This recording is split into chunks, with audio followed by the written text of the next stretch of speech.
mpenzi mtazamaji wa Kwa Newscasting, karibu sana kwenye taarifa ya habari jioni ya leo, ikiwa ni Juni 17, 2025. Na mwandaji wako leo ni Dr. Ivan Malaki. Karibu sana na ufuatao ni muhtasari wake.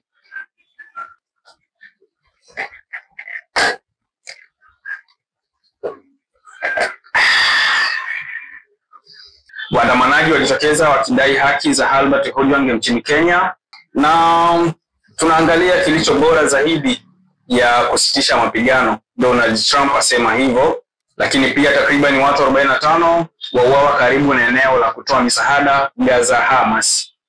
Takriban watu 15 wameuawa na wengine kadhaa wamejeruhiwa katika shambulio la Urusi huko Kiev. Mzozo kati ya Iran na Israel wakatisha ushiriki wa Trump kwenye mkutano wa kilele wa G7. Ufuatao ni taarifa kamili. Waandamanaji walijitokeza wakidai haki kwa Albert Ojwang. Waandamanaji wamejitokeza katika jiji la Nairobi nchini Kenya wakiimba nyimbo zinazosema Ruto must go, huku baadhi ya mabango walioshika yakiwa na maneno yanayotaka naibu inspekta wa polisi ajiuzulu.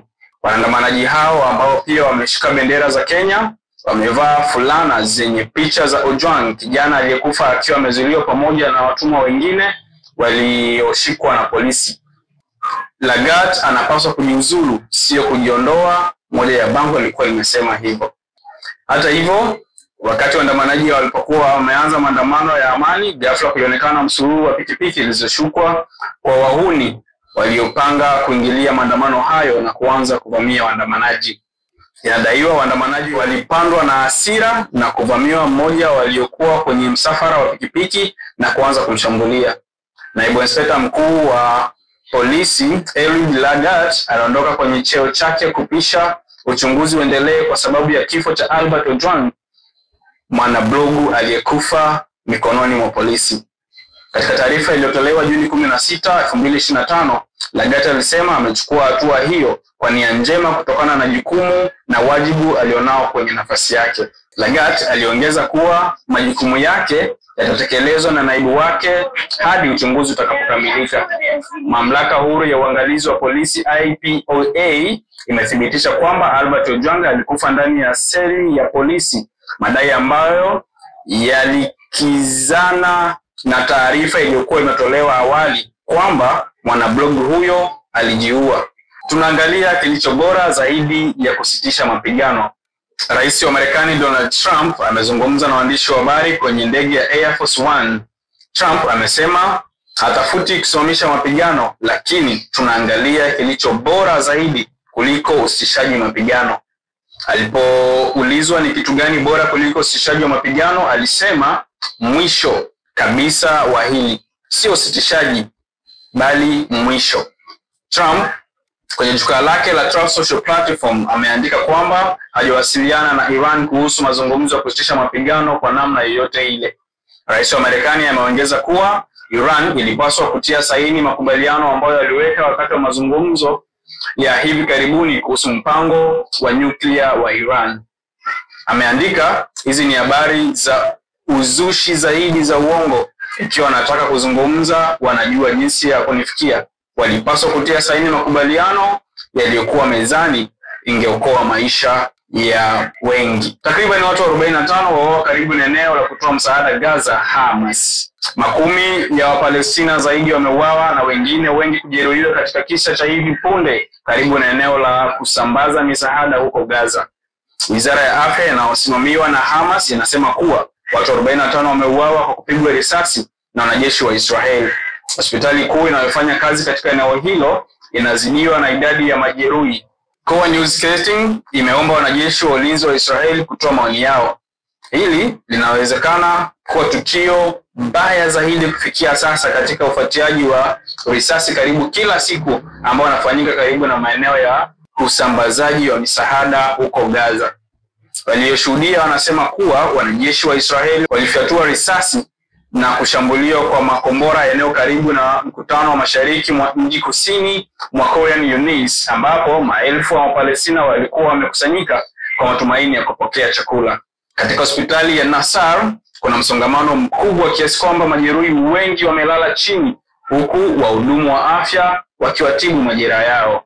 Takriban watu 15 wameuawa na makumi wengine wamejeruhiwa katika shambulizi la Urusi katika mji mkuu wa Ukraine, Kiev. Maafisa wanasema shambulio hilo lilitokea usiku wa kuamka Jumanne, ilikuwa mojawapo ya mashambulizi makubwa zaidi ya mabomu katika mji wa Kiev tangu kuanza kwa uvamizi huo mkubwa zaidi miaka mitatu iliyopita. Waziri wa mambo ya ndani wa Ukraine, Ihor Klimenko, amesema jumla ya ndege zisizo na rubani 440 na makombora 32 yamerushwa mchini humo. Wakati huo huo, vitengo vya ulinzi wa anga vya Urusi vilinasa na kuharibu ndege 147 za Ukraine usiku kucha. Wizara ya ulinzi ya Moscow ilisema shambulio huko Kiev lilidumu zaidi ya saa 9 na kusababisha wakazi wakimbilia kwenye makazi ya chini ya ardhi kutoka kabla ya saa 6 usiku hadi baada ya jua kuchomoza. Maafisa walisema kombora la ballistic lilipiga jengo la ghorofa 9 katika wilaya moja na jumla ya wilaya 27 za jiji hilo ziliteketea. Milipuko mikubwa ilitikisa jiji hilo pamoja na milio ya bunduki zinazotumiwa na vitengo vya ulinzi wa anga za Ukraine kuangusha ndege zisizo na rubani. Urusi imezidisha mashambulizi yake ya anga dhidi ya mji wa Ukraine katika wiki za hivi karibuni. Kiev imeanzisha mashambulizi ya aina yake kwani mazungumzo ya moja kwa moja kati ya pande zinazoonyesha yameshindwa kupata utishaji mapigano au mafanikio makubwa. Uingereza inatarajiwa kuweka vikwazo vipya dhidi ya Urusi vilivyopangwa kuanzia vita vya Putin pamoja na washirika wengine wa Ukraine siku ya Jumanne. Waziri Mkuu Sir Keir Starmer alisema hatua hizo zitaongeza shinikizo la kiuchumi kwa ikulu ya Kremlin kumwonyesha Vladimir Putin ni kwa maslahi yake na Urusi kuonesha kwamba ana nia dhati kuhusu amani. Hata hivyo, ilionekana kuwa na uwezekano kwamba Marekani ingejiunga na hatua hiyo baada ya Donald Trump kuashiria upinzani wake kwa hatua zaidi wakati wa mkutano wa kilele cha G7 nchini Ghana, akisema vikwazo hivyo vingegharimu Marekani pesa nyingi. Wakati huo huo, maafisa wa Ukraine walisema watu 16 walijeruhiwa baada ya wimbi jingine la ndege zito na zisizo na rubani kubomoa shambulio rejea katika mji wa Kiev usiku kucha. Katika taarifa yake, Sir Keir alisema yeye na washirika wengine wa G7 wanakamilisha hatua mpya katika mkutano wa Albatra na kwamba watapunguza mapato ya nishati ya Urusi na kupunguza pesa wanazoweza kumwaga katika vita vyao haramu. Mapema siku ya Jumatatu, Trump ambaye alitangaza kuondoka katika mkutano huo mapema kutokana na mzozo unaozidi kuongezeka Mashariki ya Kati, alionyesha haungi mkono mpango wa vikwazo. Jeshi la polisi limezuia kufanyika mkutano wa makamu mwenyekiti wa Chadema John Heche na waandishi wa habari uliokuwa ufanyike leo Juni 17, 2025 katika hoteli ya Sunshine Millennium Hotel iliyoko Makumbusho, Dar es Salaam, kwa maelezo kwamba chama hicho kimezuiwa na mahakama kufanya shughuli za siasa. Akizungumzia swala hilo, mkurugenzi wa mawasiliano na uenezi wa Chadema Brenda Rupia amesema wakati wakiandaa mkutano huo walifika watu waliojitambulisha kuwa maafisa wa polisi na kuzuia usifanyike. Alipoulizwa kuhusu zuio hilo, kamanda wa polisi kanda maalum ya Dar es Salaam Jumanne Mulilo amehoji wanalalamika nini. Basi tunafuatilia wasichokijua na ambacho wanalalamikia. Kufika hapo ni mwisho wa taarifa ya habari siku ya leo, ikiwa ni Juni 17, 2025 ndani ya Coa Newscasting. Tukutane wakati mwingine, endelea kufuatilia vipindi vyetu. Usisahau kusubscribe, kulike na kutoa maoni yako kupitia comment. Tunakupenda na tunakutakia ufuatiliaji mwema wa taarifa zetu. Karibu wakati mwingine. Ulikuwa nami Dr. Ivan Malaki. Bye bye.